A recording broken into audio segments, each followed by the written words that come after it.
दीपक भाऊ बोराडे यांचा उपोषणाचा तिसरा दिवस होता। जालन्यामध्ये मोठं आंदोलन झालं होतं। आज ते आंदोलन मुंबईत येऊन ठेपलं आहे। ते का मुंबईत आलं हे सरकारने पण विचार करणं गरजेचं आहे, कारण आत्ताच्या मुख्यमंत्री पदाच्या खुर्चीवर मुख्यमंत्री देवेंद्र फडणवीस बसलेत। मी त्याच बारामतीच्या अहिल्या कन्या आहे की ज्या बारामतीमध्ये 2014ला त्यांनी लेखी आश्वासन दिलं होतं आणि पहिल्याच कॅबिनेटमध्ये आरक्षण लागू करू असे बोलले होते।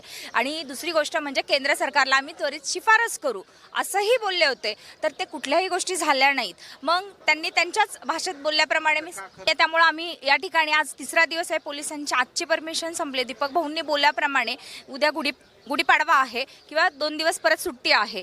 इथे मुंबईमध्ये मात्र हे उपोषण चालूच राहणार आहे, हे भाऊंनी पण आता डिक्लेअर केलं त्यांच्या बोलण्यातून। आणि सोमवारपासून परत पोलिसांची रितसर परमिशन ते आणून देत आहेत आणि सोमवारपासून ते आंदोलन तसंच चालू राहील। महाराष्ट्रातील तमाम बंधू भगिनींना मी आवाहन करते की या मुक्ती संग्रामामध्ये सर्वांनी आपला सहभाग द्यावा, कारण आपण संघर्ष केल्याशिवाय कुठलीही गोष्ट आणि कुठलीही क्रांती होत नाही।